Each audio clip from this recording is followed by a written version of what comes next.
everybody. Welcome to Hollywood Live. As usual, we got some special stuff for you today. And boy, is it special. If you have not seen the Barbie movie, the Black Barbie documentary, it's on Netflix. It's been there now for a couple of months. It's a must see. The writer, director, creator is joining me today. The woman who put all of this together for the world to see. And it is phenomenal. Legeria Davis, welcome to Hollywood Live. Hi, Tanya. Thank you so much for having me. Absolutely. I know you've done a lot of these interviews since the show premiered on Netflix. I think, what was it, back in, was it June? Juneteenth. Yeah, it was Juneteenth. That's right. Juneteenth. Wow. Yes. What has the response been so far? And I know you've gotten great numbers. Yes. So, great response. We're preparing for, hopefully, as we had a robust festival circuit last year, we're preparing for hopefully a robust educational and impact Mm, screening as well as award season. yeah. So, you know, I um, think, yeah, yeah, go out and award, watch it. award season, you are going to just slay it. I'm telling you right now. Fingers crossed Oh no, from your honey, believe lips. me. You're in this documentary category. You will slay. Let's get into the whole thing. Legeria, this was like a 13-year project for you, and it's based really on a family story. Your aunt, who was the first Black woman to work at Mattel, and she started back in 1955. Good Lord. Did you know? I Yes. mean, obviously you weren't born then, but No. but but when was the first time you heard about your aunt? It really wasn't until like I knew she worked for Mattel when I moved out to LA in 2011, but I didn't know her story. So, that's one thing that I love that our film is able to highlight is that importance of intergenerational conversations because I moved to LA, lived with her. She has all these black dolls and all of these dolls. And I was like, why do you have so many dolls? And I was really trying to understand. And we sat down to get to know each other. And that's where I learned about her story at Mattel. And, being on that first Barbie line in Mm. 1959. And like you said, she was there at the company in 1955, so before Barbie was released. And so she was able to see how that company was, as she puts it, um, Barbie put Mattel on the map and Yeah. grow from there. So it's a fascinating story that I was just riveted by and was like, I'm a filmmaker. I have to tell this story. I Gotta have to tell tell it. your story. Yeah. And you tell it so beautifully. Your aunt wasn't the only one. They finally did get two other Black women that really were responsible. It was Kitty. What was Kitty's last Kitty name? Black Perkins. Kitty Black Perkins actually created the first Black Barbie. Yes. And so Yes. do you remember when she actually came to the, because she came after your aunt? Right. And so I believe Kitty started in 1976 at Mattel. And so, I have an understanding in the sense of my aunt came in and she was on the assembly line. And, that's primarily where the people of color worked Hmm. was, in the, you know, assembly part of the toy making. And my aunt would be the second black person that Mattel would welcome into their corporate office. She talks about in the film, how there was a black guy, he worked in IT, and then they moved her up into the corporate office.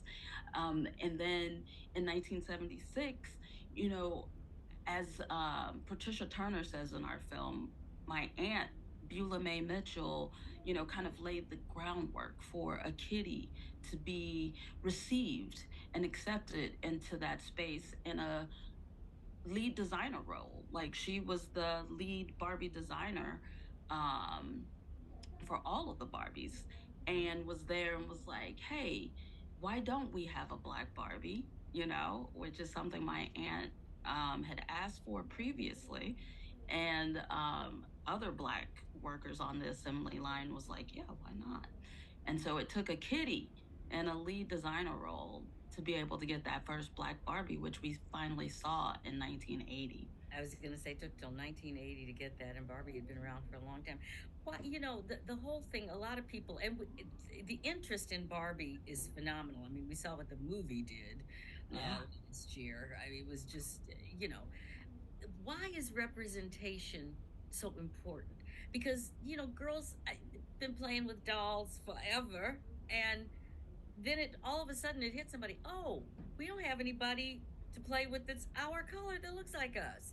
Why is that important? I think our film, was able to kind of lay out the beauty of rep- representation and its authentic shape and form just grow throughout a company without a DEI initiative at that time. Like, you have someone like my aunt kind of laying the groundwork.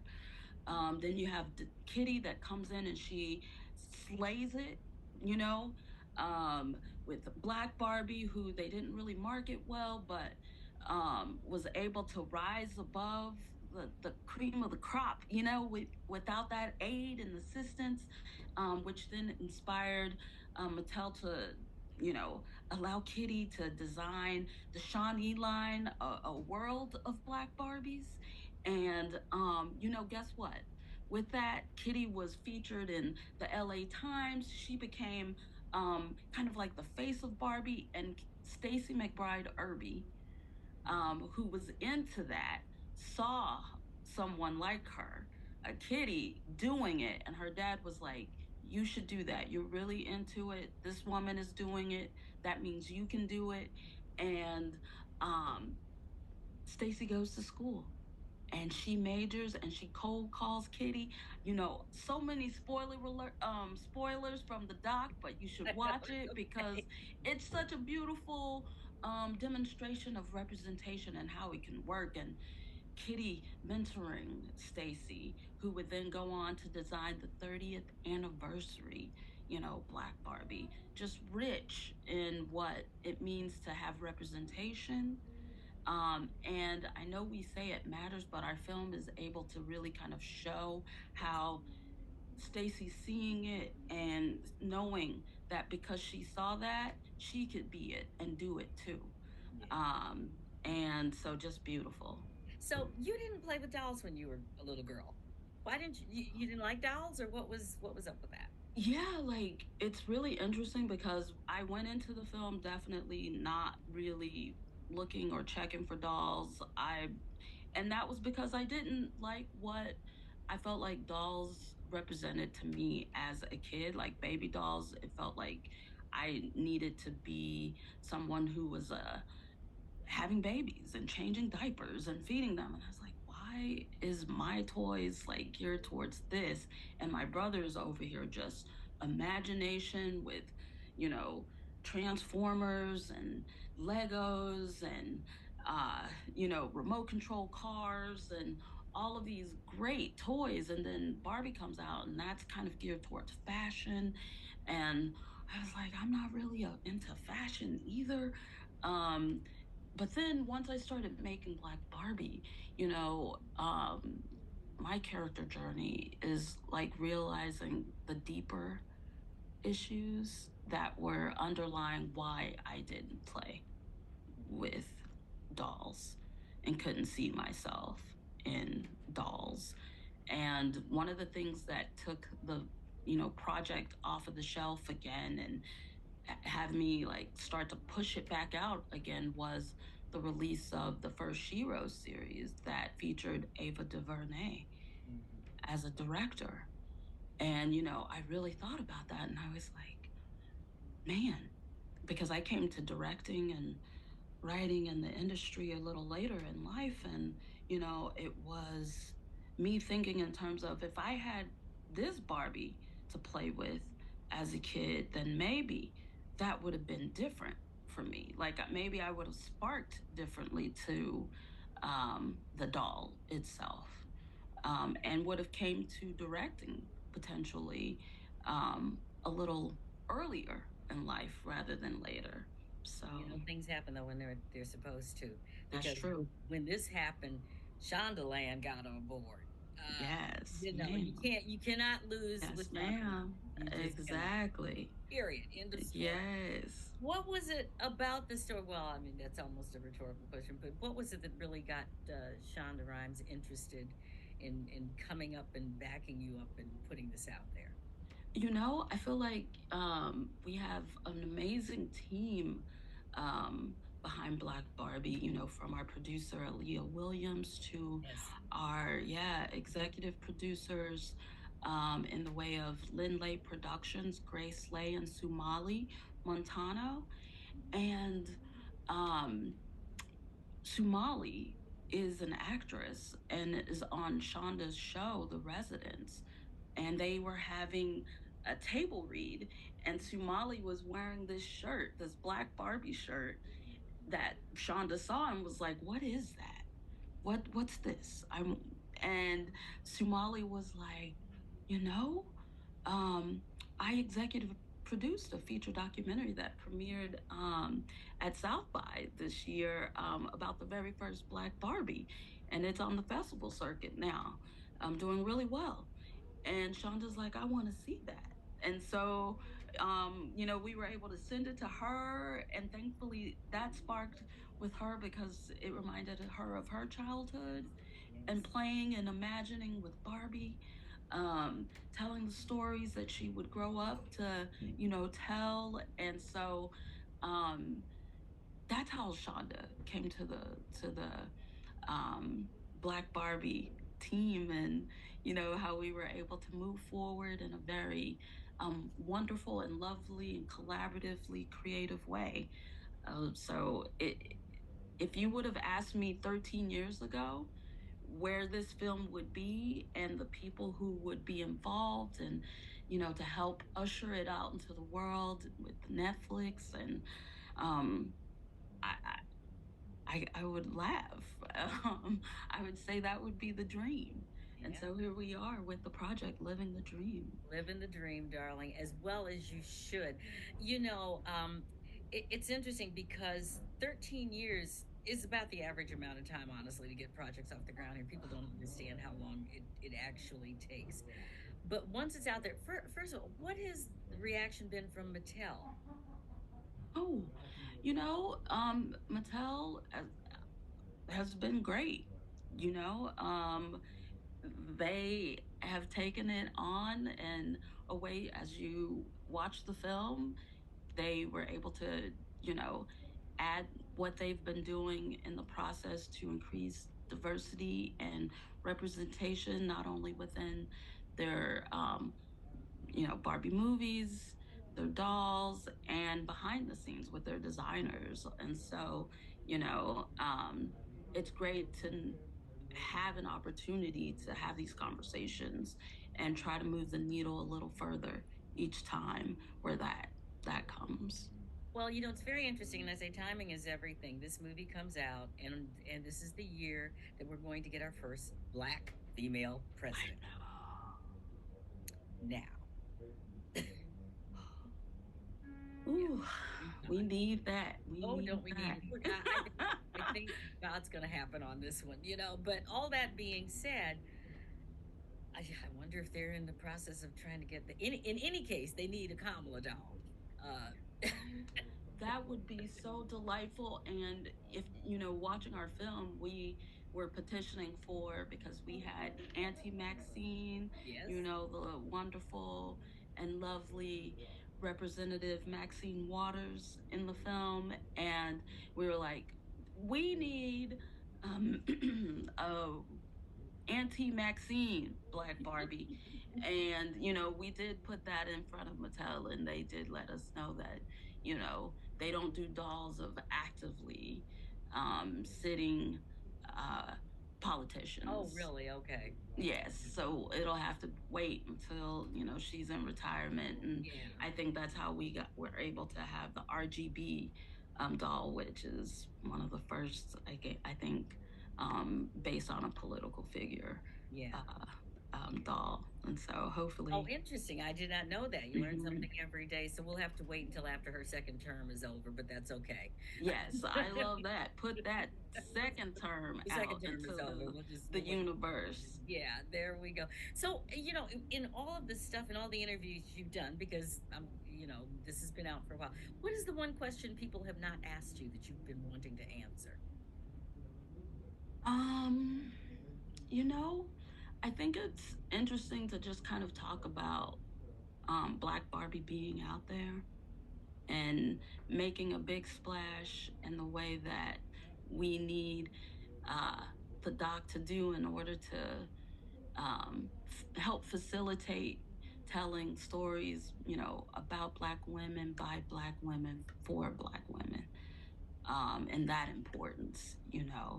And so I think having conversations about, what that means to be just like a creative in the space and the content that we're consuming, and supporting.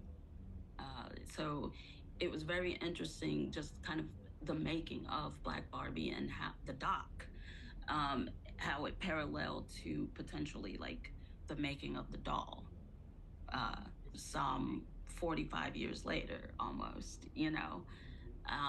And so I think there are some very nuanced conversations to be had there, in terms of having her be the center of the story in a way that is making a big splash. And hopefully, we can continue that run with a favorable award season that, just catapults the doc status into, that big Barbie verse status Yeah, as it should be, as it where should it be. belongs. That's Yes. exactly where this belongs. What's up next for you? I mean, have you had time to really work on it? Because it takes a lot of time to service something like this. Are you working on Um, anything new? Yes, I'm trying to figure out what the next thing is. I'm trying to get into the mix of, what it means to do the thing, which, in order to do the thing, you have to know how to do a lot of other things, from pitching and the whole land of it. And so, I'm hoping that in the next, year or so, hopefully it doesn't take 13 more years to get something, off the ground of this size and magnitude and level. And I just hope to be able to continue to tell stories that, amplify and highlight, particularly Black women who do extraordinary things. Wow. And your aunt and all of the other ladies that joined her, they were phenomenal women. And the thing that's really that I love about this, they didn't see themselves like that. You know, You they know, they just kind of did what they did. This is what they did. Yes, that is a thing for sure.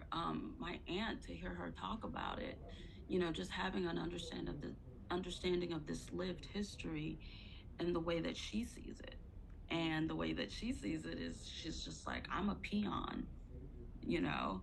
You want to make a documentary about little old me that features little old me and my story, like, how is that possible? How is that something? And Yeah. yeah, and so these intergenerational conversations, being able to document them, the things that we just won't read about Yeah. No, in the history books, um, and most, you know see it in a mainstream that's true. way that's not, academic, buried into some lost history vault that you have to dig up and seek. you know Hmm. I think that's an important conversation, is knowing, um, that actually this is something of its the first of its kind about Black Barbie that exists in a very mainstream, um, format media, that people have access to, that's not, buried in some academic book, and not even the entire book. It's a chapter or an excerpt, It's an excerpt. you know um, and so it's great to have this opportunity to feature. Well, it was so entertaining too, Legeria. Let's get it real here. It's very entertaining. It's informative. It's heartfelt. You've done an excellent job. You and the team, all of you guys have just done. Aaliyah, as we know, she's very good ones. Produce. So I would congratulate. Thank you. Thank you from all of the women who have ever loved dolls, because I was a big doll fan. And I grew up not really having any black dolls. I'm a little bit older. And there were, they were just starting. By the time I got finished with dolls, they were finally starting every now and then you'd see something weird that was supposed to be some kind of a black doll. I guess that's what it was. I don't know. But it was weird. That's all I know. So thank you so much. And we Oh, can't wait to see what you're going to do next. I know it's going to be great, mm, girl. I'm looking forward to that, and I thank you for this conversation and for shining a spotlight on Black Barbie. Many months after its release, and we hope to keep the conversations going. Absolutely. Well, I wanted to get this on before award season because I know how important that is. And it's always good to get that next push. And so that's kind of what we're doing here. We're pushing it out there for awards. And by the way, I forgot to mention, duh, speaking of awards, we can't go without talking about your Harriet Tubman Freedom Award that you're receiving next month. How exciting is that? And how did you feel about getting that honor? You know, I feel like I'm still in the process of taking it all in, to be honest. And I think it's conversations like this. And last week, with the start of our impact and educational campaign, even in our festival run, we were having these conversations. But Aaliyah, Dr. Amira Safir, who's featured in the film, who put together our lovely Peace with the Children, reimagining the doll test from the 1940s. And we were able to have a conversation over at USC last month. And just last week, I was at my alma mater, University of Oklahoma, for a week doing a guest lecturer speaker series. We had two screenings of the film. I got to talk to the students, and it was quite a trip to, be on the campus and in these classrooms again where I had been them, in their seat, just you know trying to figure out how to get from in that seat to where I am now. And so I think in terms of that journey, as well as what it means to have these conversations, for Harriet Tubman, I feel like the award is I feel very blessed and privileged to be honored in this way. And I also still feel like I have a lot of work to do to fill those shoes. I want to make more content and continue to, be able to um, have these conversations, and reach back, and hopefully for the filmmakers of the future, especially the Black women filmmakers of the future, um, that we're able to make the road easier for them to get to this point, because it's not an easy thing to get to this point. And at some times I'm getting in my own way, and then there are times when I just have to, when I'm not in my own way, I'm bulldozing through, I'm trying to get there. And so just having an understanding that of what it takes and means to be here, um, and very mindful of what it how we move and navigate now will hopefully make it easier. And with the vision and thoughts and hopes of the um, Kamala presidential, like, that is strides. We're not going back. That's We're not. we Mm-mm. yeah, it's strides. We're moving forward. And so to that end, I'm just honored to be considered as someone who is a part of you know the moving forward momentum and movement and not going back. And, I hope I can rise to the challenge and continue. I'm not concerned at all. You're going to rise beyond the challenge you already have with this. I know you haven't had time to realize it, but just know you have, and you will continue to do something. You are blessed and highly favored, and we really appreciate you.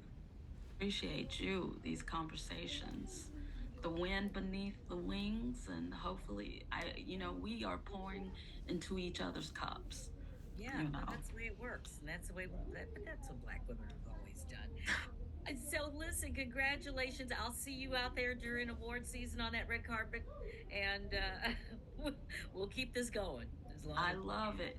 we will I keep this love it, going. Tanya. Thank you so much, Legerian, Thank you for having me. the director, writer, producer, and creator of Black Barbie, the documentary. Check it out on Netflix. I know it's still available because once it starts streaming, and it's also a Shonda Rhimes project, so it's good. And even if nothing else was happening, it would be great with Shonda. So we appreciate you. Thank you so much, and everybody else. Thank you for tuning in.